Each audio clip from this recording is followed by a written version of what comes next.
एकवेणी जपाकर्ण पूरा नग्ना खरा स्थिता लंबोष्टी कर्णिका कर्णी तैलाभ्यक्त श्रीरिणी वामपादोल्लस लोहलता कंटक भूषणा वर्धन मूर्धध्वजा कृष्णा कालरात्रिर्भयंकरी या देवी सर्वभूतेषु मां कालरात्रि रूपेण संस्थिता। नमस्तस्य नमस्तस्य नमस्तस्य नमो नमः। आज शारदीय नवरात्रि के 7वें दिन आदिशक्ति देवी दुर्गा के 7वें स्वरूप मां कालरात्रि की पूजा की जाती है।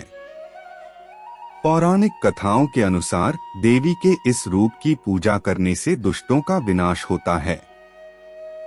मां के इस स्वरूप को वीरता और साहस का प्रतीक माना जाता है। दुष्टों का नाश करने के लिए आदिशक्ति ने यह रूप धारण किया था। ऐसी मान्यता है कि मां कालरात्रि की कृपा से भक्त हमेशा भयमुक्त रहता है। उसे अग्नि भय, जल भय, शत्रु भय, रात्रि भय आदि कभी नहीं होता। कालरात्रि देवी का स्वरूप रात के अंधकार की तरह काला है। इनका रूप देखने में अत्यंत भयंकर है, परंतु ये अपने भक्तों को हमेशा शुभ फल प्रदान करती हैं, इसलिए इन्हें शुभंकरी भी कहा जाता है। इनका वर्ण काला है व 3 नेत्र हैं। मां के केश खुले हुए हैं और गले में मुंड की माला धारण करती हैं, साथ ही गले में विद्युत की माला है। मां के 4 हाथ हैं, जिनमें से एक हाथ में गंडासा और एक हाथ में वज्र है। इसके अलावा मां के 2 हाथ वर मुद्रा और अभय मुद्रा में हैं। इनका वाहन गर्दभ है। इनके नाम का उच्चारण करने मात्र से बुरी शक्तियां भयभीत होकर भाग जाती हैं। आइए जानते हैं मां कालरात्रि की मंत्र, प्रिय भोग व पूजा विधि। मां कालरात्रि आराधना मंत्र है। ओम कालरात्रि देव्ये नम। ऐहरी क्ली चामुंडाय विच्चे। जयति मंगला काली भद्रकाली कपालिनी। दुर्गा क्षमा शिवा धात्री स्वाहा स्वधा नमोस्तुते। मां कालरात्रि को गुड़ व हलवे का भोग लगाना चाहिए। इससे वे प्रसन्न होती हैं और भक्तों की मनोकामना पूर्ण करती हैं।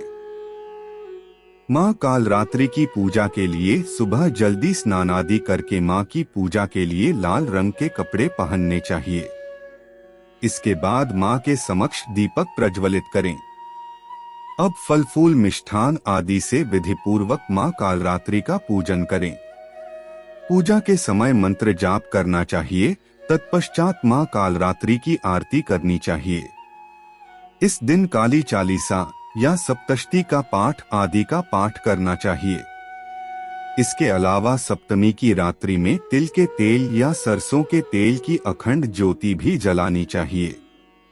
मां कालरात्रि की पूजा करने से भूत प्रेत भी भाग जाते हैं।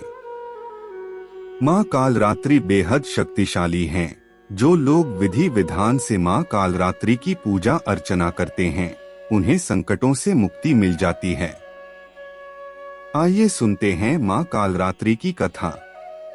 एक पौराणिक कथा के अनुसार जब दैत्य शुंभ निशुंभ और रक्तबीज ने तीनों लोकों में हाहाकार मचा रखा था, मनुष्य के साथ देवता भी इससे परेशान थे।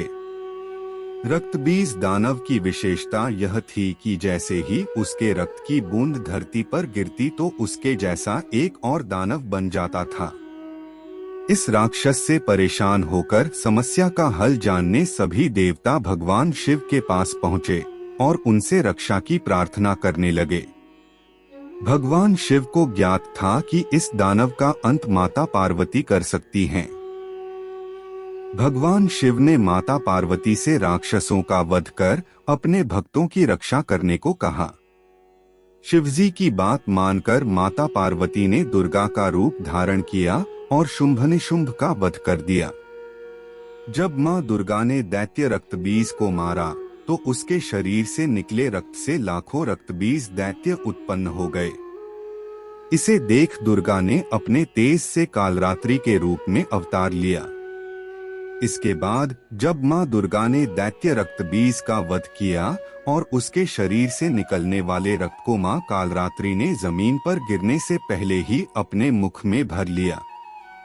इस तरह मां दुर्गा ने सबका गला काटते हुए रक्तबीज का वध कर दिया। और इस रूप में मां पार्वती कालरात्रि कहलाई। बोलो भगवती देवी मां कालरात्रि की जय।